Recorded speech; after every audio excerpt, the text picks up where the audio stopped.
할렐루야! 한 주간 평안하셨죠? 날씨가 무척 춥습니다.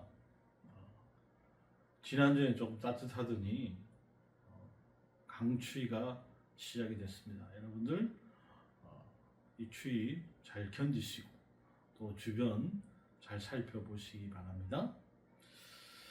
자, 오늘은 1월 마지막 주입니다. 벌써 새해를 시작한 지가 얼마 되지 않은 것 같은데 후딱 지나서 마지막 주가 되었습니다. 올 한 해 계획하신 그 일들 1월 한 달 동안에 잘 살펴보시고 또 벌써 이렇게 시간이 지났으니까 또 점검도 잘 해보셔서 올 한 해 계획하고 준비한 모든 것들이 하나님의 은혜 가운데 잘 이루어질 수 있도록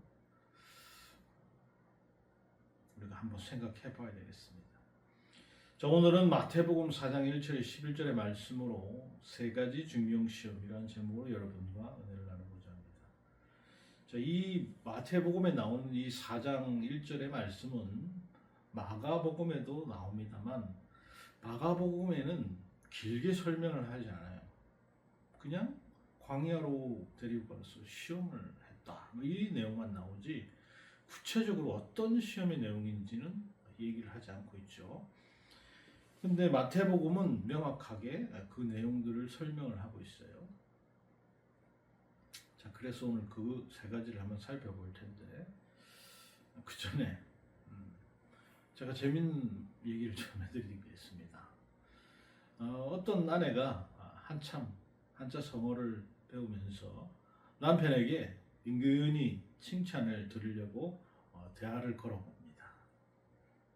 여보, 나처럼 얼굴도 예쁘고 살림도 잘하는 것을 사자성어로 뭐라고 하지요?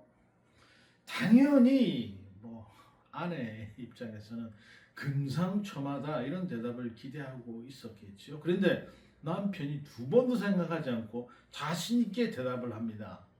자화자찬. 아내는 그거 말고 다른 사전성어 있잖아. 그래서 남편이 이렇게 대답하죠. 그래? 과대망상? 아니. 그러면서 더 힌트를 줍니다. 명확하게 금으로 시작한다니까? 그제서야 남편이 무릎을 탁 치면서 자신 있게 대답합니다.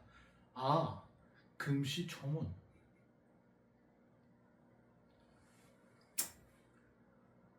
예전에 우리 방송에서도 그런 거 한 번 한 적이 있어요. 할아버지 할머니 모시고 낱말 맞추기 게임 방송에서 나왔는데 가령 할아버지가 따릉따릉 소리 내는 거 할머니가 전화기 이렇게 대답을 하잖아요. 그렇게 해서 1분 동안 몇 개를 맞추느냐 그런 게임. 그런데 할아버지 할머니가 나와서 할아버지가 질문을 하고 할머니가 대답하는 순서가 됐어요. 그 단어의 답은 천생연분이었습니다. 할아버지가 설명합니다. 당신하고 나와의 사이를 뭐라고 하노? 우리 둘 사이 말이야. 그때 할머니가 대답을 하죠. 왼수. 그러니까 할아버지가 다시 천생연분을 차근차근 설명을 합니다. 아니 그거 말고 내자로 된 거 있잖아. 그랬더니 할머니가 그래 평생 왼수. 그 당시 그 장면을 봤던 모든 사람들이 얼마나 웃었는지 모르죠. 근데 한편으로 생각해보면 씁쓸한 생각도 드는 것은 어쩔 수가 없죠. 할아버지는 아주 잘해주고 평생 호흡이 잘 맞았다고 생각했지만 할머니 생각은 달랐다는 거예요. 같이 살아온 인생이 그리 쉽지만은 않았다는 것을 의미할 수도 있겠습니다. 자, 오늘 말씀에 이 사랑하는 사람에게 이끌리는 내용이 본문에 나오죠. 신부가 사랑하는 신랑에게 이끌려 결혼을 하게 됩니다. 하지만 결혼 준비를 하면서 그 과정이 너무 힘들어하는 이야기예요. 다시는 이런 과정을 겪고 싶지가 않다. 하지만 결혼식을 올리면 더 험난한 세계로 들어가게 되는 거예요. 그렇다고 이 세계를 마다하거나 거절하지는 않습니다. 결혼이라고 하는 것은 어찌 보면 사랑하는 사람의 손에 이끌려서 이 광야의 삶에 펼쳐지는 것일 수도 있다는 거예요. 자, 오늘 본문 1절에 성령님께 이끌려서 광야로 가신 예수님의 경우가 바로 그렇습니다. 성령님께 인도하신 곳이 어디입니까? 광야입니다. 그곳에서 예수님께서는 이제 마귀에게 시험을 받으시죠. 광야는 낮에는 그늘도 없이 40도가 오르내리는 넘는 고온으로, 밤에는 마치 또 영하로 내려가듯이 춥습니다. 그래서 여호와 하나님께서 이스라엘 백성들을 출애굽시키시면서 낮에는 뭐예요? 구름 기둥으로, 밤에는 불 기둥으로 인도해 주신 것입니다. 신앙의 여정도 여러분 절대 쉽지는 않죠. 어려운 고비를 넘기는 것 같은데 또 다른 힘겨운 시험이 옵니다. 우리가 예수님을, 하나님을 점점 사랑하면 사랑할수록 더 어려움이 닥쳐오는 것 같아요. 때로는 믿는다는 이유로, 주님을 전한다는 이유로 인격적인 모욕을 겪기도 합니다. 우리의 생각으로는 주님과 같은 이 함께 걷는 길이 아무런 문제가 없고 평탄할 것 같지만 실제로는 그렇지가 않다는 거예요. 구약의 욥도 주님을 깊이 사랑했지만 사탄의 괴로움이 심하게 당했어요. 사탄이 여호와 앞에 물러가서 욥을 쳐서 그의 발바닥에서 정수리까지 종기가 나게 한지라. 비전의 사람 요셉도 주님과 함께 했지만 의도치 않는 고난을 당했잖아요. 우리가 지난주에 본 내용이에요. 미디안 사람 상인들이 지나가고 있느니라 형들이 요셉을 구덩이에 끌어올리고 은 20의 그를 이스마엘 사람들에게 팔매 그 상인들이 요셉을 데리고 애굽으로 갔더라. 그런 내용이냐. 왜 우리가 여러분 젊을 때 기도하고 또 젊을 때 훈련을 받고 젊을 때 하나님을 깊이 만나야 됩니까?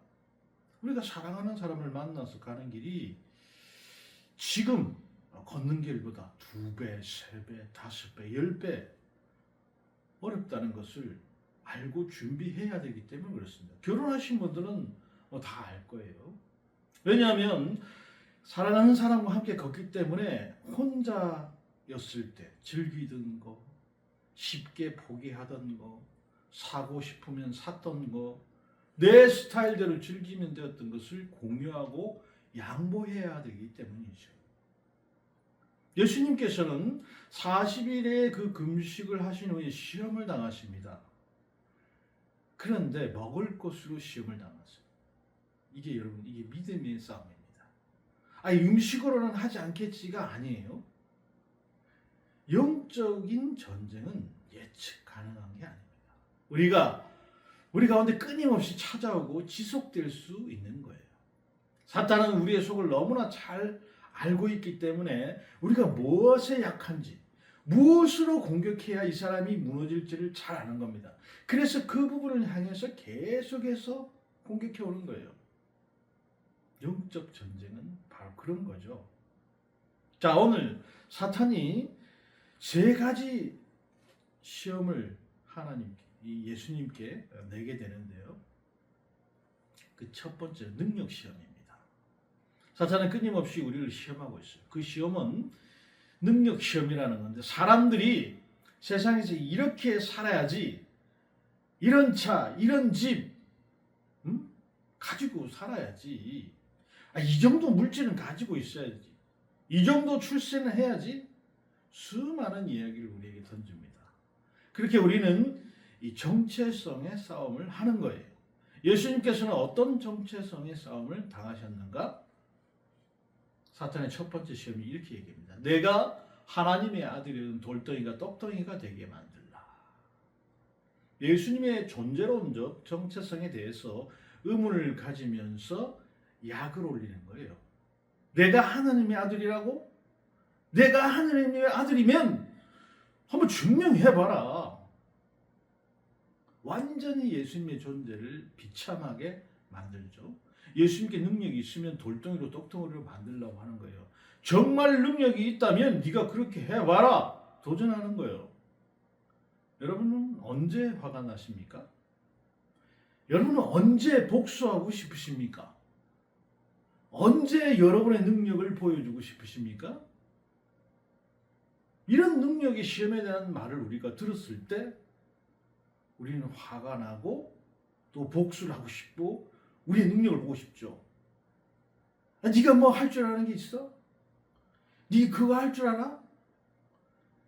아이 니까짓 게 뭐 기대도 안 해. 이런 말을 우리가 들을 때 네 감사합니다. 기대 안 해주셔서 사랑하고 축복합니다. 여러분 이렇게 말할 수 있는 사람이 있습니까? 그런데 예수님은 그런 능력 정체성의 시험에 넘어가지 않았다는 거예요. 첫 번째 예수님이 넘어가지 않은 이유는 예수님의 존재론적으로 정체성을 이미 아시고 계시기 때문에. 자, 그러면서 사람의 정체성을 아시고 사람이 떡으로만 사는 것이 아니라 하나님의 말씀으로 사는 것이라고 알려줍니다. 우리가 요한복음 2장에 보면 가나안 혼인잔치에서 예수님께서 포도주를 물로 바꾸시는 사건을 우리는 잘 알고 있죠. 눈 깜짝할 사이 많은 양의 물을 포도주로 만드실 수 있는 분이에요. 마태복음 14장에 보면 물고기 2마리 버렸다 그로 5,000명을 먹이실 수 있는 분입니다. 그리고 12광주리를 남게 하셨어요. 그렇다면 사탄 앞에서 돌덩어리를 가지고 떡덩이로 만드는 것쯤은 예수님은 식은 죽 먹기였을 거예요. 예수님 자신의 능력을 충분히 사탄 앞에서 보여주실 수 있어요. 그런데 그 자리에서 그렇게 하지 않았어요. 그리고 뭐라고 말씀하십니까? 사람은 떡으로만 살 것이 아니라 하나님의 입으로 나온 말씀으로 사는 것이다 라고 분명하게 말씀하시네요. 이 시험을 통해서 사람의 정체성에 대해서 선명하게 알려주시는 거예요. 왜 하나님은 광야에서 배고프게 하셨나? 왜 하나님께서 오늘날 우리를 경제적으로 힘들게 하시는가? 신명기 8장 2절에 보면 내 하나님 여호와께서 이 40년 동안에 내게 광야의 길을 걷게 하신 것을 기억하라. 이는 너를 낮추시며 너를 시험하사 내 마음이 어떠한지 그 명령을 지키는지 지키지 않는지 알려 하심이라. 너를 낮추시며 너를 줄이게 하시며 또 너도 알지 못하며 내 조상들도 알지 못하던 만나를 내게 먹이신 것은 사람이 떡으로만 살 것이 아니요 여호와 입에서 나오는 말씀으로 사는 줄을 내가 알게 하려 하심이니라. 바로 여러분 여호와의 입에서 나오는 모든 말씀으로 사는 줄을 알게 하시려고 하시기 때문에 그런 겁니다. 그 여러분들 경제적으로 약을 올리고 뭐 힘들게 하는 게 약 올리려고 그런 게 아니라는 거예요. 신앙의 성숙이 무엇이겠습니까? 우리를 끊임없이 도와라는 모든 것에 하나님의 말씀으로 반응하고 그것으로 넘어가지 않는 것이 여러분의 신앙의 성숙인 것입니다. 두 번째, 사탄의 두 번째는 정체성의 시험이에요. 제가 지금이야 목회를 하고 있지만 젊을 때 한창 제가 어린 나이 20대죠. 그때는 막 락 음악을 열심히 하고 있을 때입니다. 그때 의정부에 있는 한 대학에 제가 공연을 하러 간 적이 있었는데요. 락 공연 중에 여러분 가끔 한 번씩 보면 뭐 이런 장면들이 나와요. 락을 뭐 모르시는 분들은 모르시겠지만 공연하다 보면 막 흥분해서 막 광중 속으로 몸을 막 날리는 그런 장면들이 TV에도 나옵니다. 저도 락 음악을 하고 있었기 때문에 뭐 젊은 애들이 밑에서 막 같이 호응해주고 뭐 저도 그때가 뭐 20대니까 뭐 얼마나 혈기왕성할 때입니까? 그래서 나도 모르게 관중 속으로 몸을 쫙 날렸는데 웬걸요? TV에서 나오는 것처럼 탁 받아줘야 되는데 아무도 안 받아줬어요. 네. 그래서 그날 주님 만날 뻔한 기억이 있습니다. 여러분 저는 그냥 공연이지만 예수님은 이보다 더한 사탄의 시험을 받으시는데요. 그 두 번째 시험이 내가 하나님의 아들이라면 한번 성전 꼭대기에서 떨어뜨려 볼 테니까 하나님께서 너를 한번 붙잡아 주는지 얘기해봐라. 예수님의 주요 무대가 여러분 어디입니까? 광야가 아닙니다. 바로 성전이에요. 예루살렘 성전이 아버지의 집이고 예수님이 계셔야 할 곳이고 또 인정받으셔야 하는 장소였어요. 그런데 그 장소에 사탄이 데리고 와서 시험을 한 겁니다. 내가 떨어질 때 천사가 와서 너를 보호한다면 많은 사람들이 너를 하나님의 아들이라 인정을 하고 또 메시아로 인정할 것이다 라는 그 사탄의 도발에 예수님께서 응당 사탄이 원하는 반응을 하지는 않으세요. 이 존재론적 정체성에 대한 도전이 오는 거예요. 시험이 옵니다. 자, 그때 어떻게 해야 될까요? 그때 그 도발에 넘어가는 것이 아니라 도발하는 사람을 가르쳐주고 바꿔주고 축복해 주어야 된다는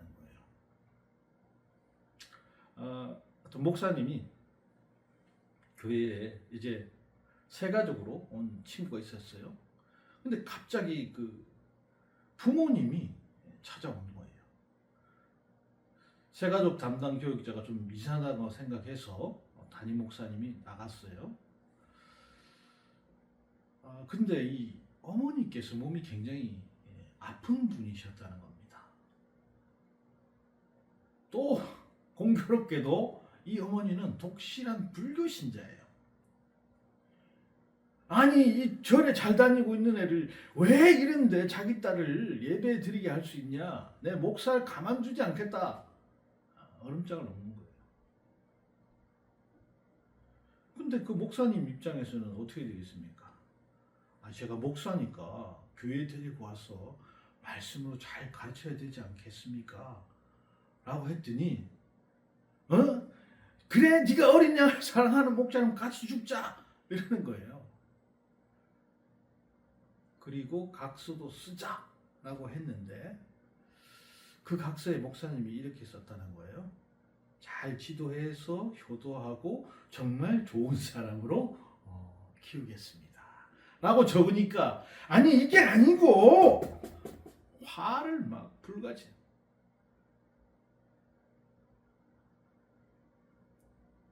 그래서 그 목사님 다시 얘기해요.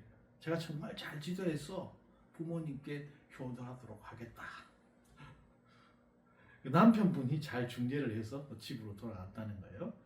자, 우리가 세상에 살 때 또는 이미 교회 안에서 살 때도 그렇습니다.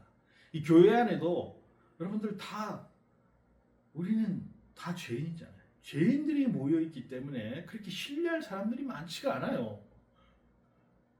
많이 피해보고요, 많이 서운하고요, 많이 열받게 되고 힘든 경우들이 많이 있습니다. 죄인들이 모인 곳이 교회이기 때문에 그럴 수밖에 없다는 거예요. 자, 그런데 그때 도발해 오는 것에 대해서 우리는 그 도발을 받지 않아야 됩니다. 하나님은 나에게 무엇을 원하시는가? 내가 이 사람에게 무슨 말을 해야 되는가? 우리는 그때 심사숙고해야 된다는 거예요. 여러분 잘 아시는 타이타닉 아시죠? 1912년 4월 14일 타이타닉호가 침몰하죠. 이 배는 영국에서 엄청나게 큰 배로 무게가 46,328톤. 자, 이 배 영국에서 인도양으로 향해서 쭉 가는 배예요. 1,800명 중에 1,125명이 이 배와 함께 수장되고 675명이 살아남았어요. 이 배는 전혀 바다에 가라앉을 수 없다고 믿어서 이 배의 닉네임이 뭐냐? Unsinkable ship. 절대 가라앉을 수 없는 배다. 이렇게 불렸어요. 수많은 방과 즐길 수 있는 시설들이 있었습니다. 누구도 이 배가 가라앉을 것이라고 상상도 못했어요. 그런데 어느 여객선보다 어느 군함도 이 큰 배에 또 다른 목표가 생겼어요.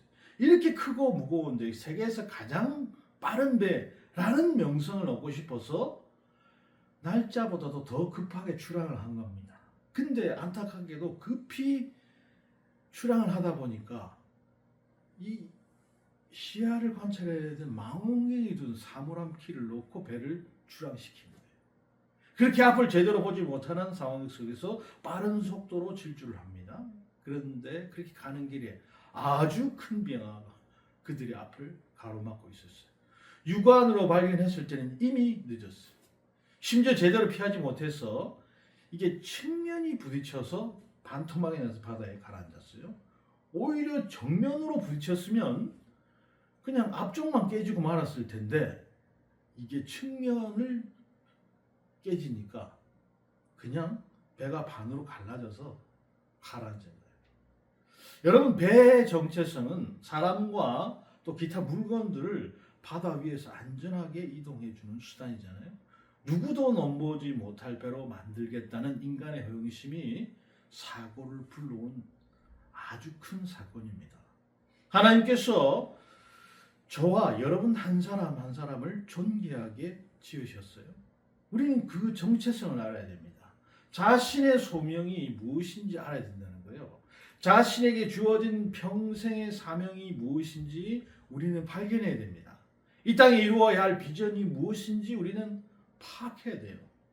더 빠른 배, 더 큰 배, 더 화려한 배를 추구하는 그 세상적 존재론적 정체성을 추구해서는 아니 된다라는 겁니다.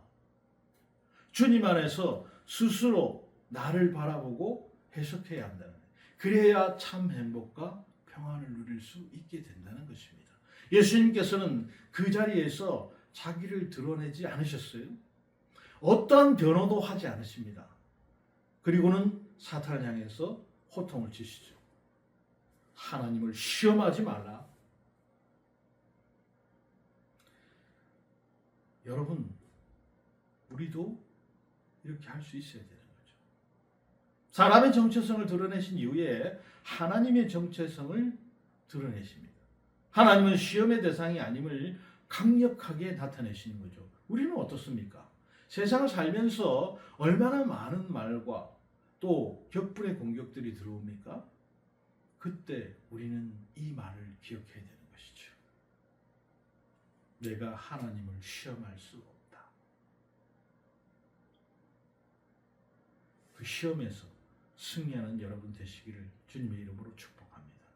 마지막으로 사탄은 소유론적 정체성을 시험합니다. 사탄은 여러분 이상한 정체성을 가지고 있어요. 본래 하나님을 찬양하던 예배자였는데 교만해서 하나님을 대적하고 하나님 자리를 탐내서 사탄이 된 겁니다. 자신의 정체성을 잃어버리고 비뚤어지고 파괴적인 이상한 정체성을 가지게 된 거예요. 사탄은 천하 만국을 너에게 다 주겠다. 영광을 다 주겠다. 성공과 명예를 주겠다. 이런 것들로 우리에게 속삭입니다. 여전히 우리에게 원하는 모든 것을 주겠다고 거짓말을 하죠. 그러나 우리는 철저히 우리 자신이 잠시 시간과 물질을 맡은 청직이라는 사실을 우리는 잘 압니다. 우리에게 주어진 것을 바른 정체성을 가지고 좁은 십자가의 길로 걸어가서 착하고 충성된 종이라고 불려야 된다는 거예요. 그런데 그렇게 하지 않을 때가 더 많다는 것입니다. 왜 그렇습니까? 사명을 모르기 때문에 그렇습니다. 사명을 모르면 여러분 넘어갑니다. 사명을 모르면 넘어져요. 모든 것을 주겠다고 했을 때 사명을 모르는 사람은 사탄의 속임수에 넘어가서 천하만국을 얻으려는 시험과 유혹에 빠질 수밖에 없는 거예요. 사람은 각자 소유해야 할 몫이 있습니다. 그것을 넘어서면 자신에게도 해롭고 타인에게도 해로워요. 뭐 다른 종교를 제가 예를 들어서 좀 그렇긴 합니다만 우리가 잘 알고 있는 한 사람이 있어요. 해민스라는 사람이에요. 무소유를 가르쳤는데 서울에 아주 멋진 곳 삼청동에 대저택을 소유하고 있었어요. 차는 페라리를 타고 다녔어요. 자신이 말한 불교의 가르침과 달라도 너무나 달라서 책과 방송에서 사라지게 되었다는 겁니다. 중생을 구원해야 된다고 입으로는 그렇게 얘기하면서 자기는 좋은 거 다 하고 다녔다는 거예요. 여러분, 우리도 다르지 않습니다. 우리는 성도로 각자 벌어야 할 양이 다 달라요. 어떤 사람은 많이 벌어야 되지만 어떤 사람은 다른 사람보다 적게 벌어야 될 때도 있어요. 때로 어떤 사람 많이 벌어서 재정적 기여를 해야지만 어떤 사람은 적게 벌면서도 교회도 섬기고 주님과 동행하기도 해야 하는 것입니다. 이 헤민스하고 반대로 있는 한 사람이 또 있어요. 법정 스님이라는 사람인데 무소유를 말하고 실천한 그 법정 스님. 한 사람은 쓰고 왜 한 사람은 스님입니까? 그만큼 대우받을 가치가 있기 때문에. 법정 스님이 이렇게 얘기를 했어요. 나는 너무도 부끄럽다고 반성한다. 누구나 이 세상에서 사라질 때는 빈손으로 돌아가기 마련인데 우리들은 무엇인가 영며 주객이 전도된 삶을 살아가. 나는 길이든 난초가 죽어버린 일로 무소유의 의미를 깨닫게 된 것이다.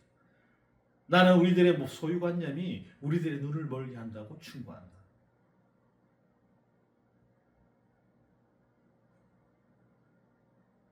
우리들의 소유관념이 우리들의 눈을 멀게 한다고 충고한다.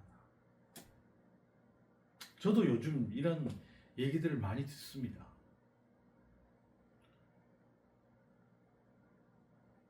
목회자도 일을 한다. 어찌 보면 당연한 것 같습니다. 저희 교회도 개척교회고요. 또 미자립 교회이면서 목회도 해야 되고 또 생계도 있기 때문에 일을 해야 되기도 합니다. 그런데 여전히 고민은 있죠. 애초에 우리 교회가 형성되기 전에 저는 여러 가지 방법들을 생각을 해봤어요. 아, 내가 뭐 카페 교회를 해야 되나? 아니면은 일도 이런 일도 하고 저런 일도 하면서 목회를 해야 되나? 근데 생각해 보면 일을 한다는 것은 재정적 뒷받침은 되지만 목회를 할 수는 없어요. 그렇다고 목회만 하기에는 목회자가 뭐 처자식도 있는데 뭔가 소득이 있어야 되니까 일을 해야 되는 것도 또 당연한 일이죠. 그러니까 여러분, 이 가운데서 우리는 목회적 딜레마가 있는 것입니다. 물론 뭐 지금 하나님께서 인도해 주셔서 저는 목회를 하고 있지만 여러 가지 상황들로 힘든 부분들이 있는 목회자들이 많이 있습니다.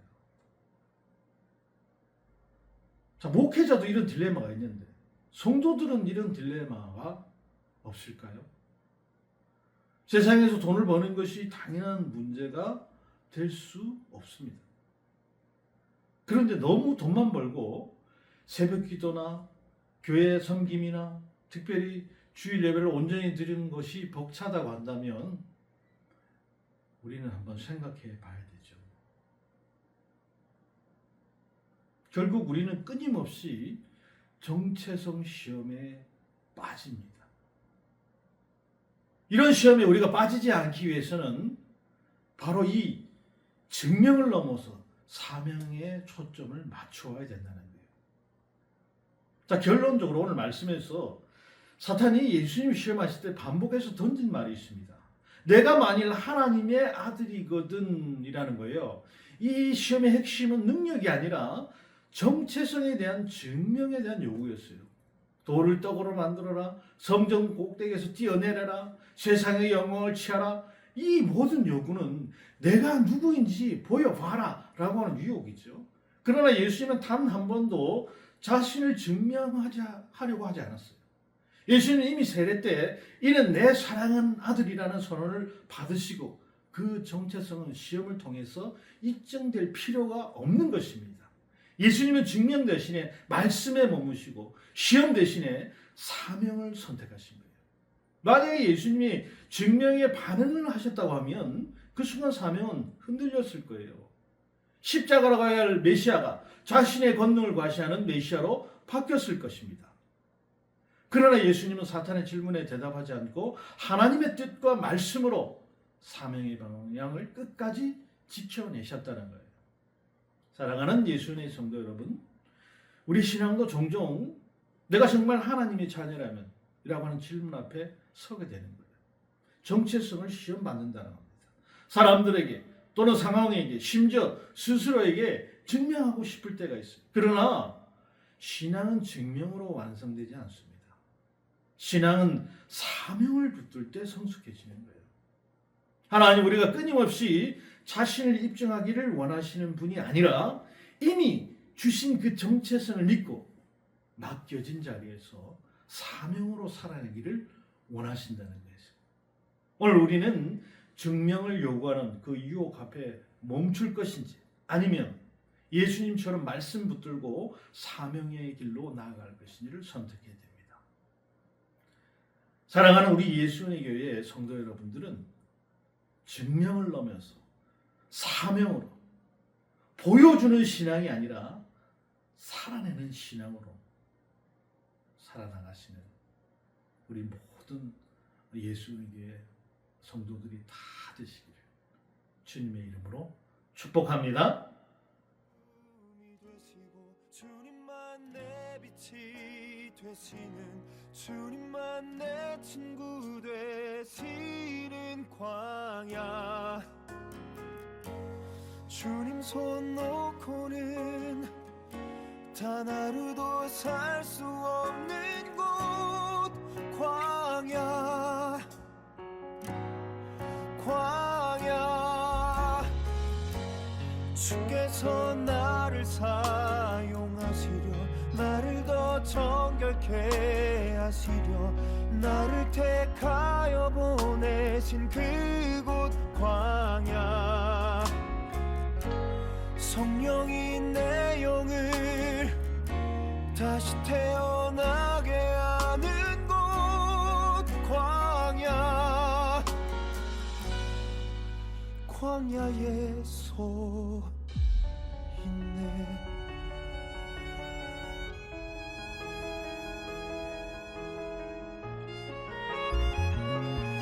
광야,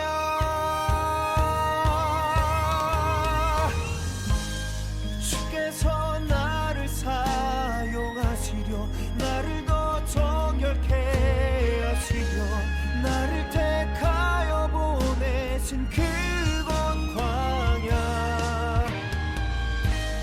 성령이 내 영을 다시 태어나게 하는 곳, 광야, 광야에 서 있네.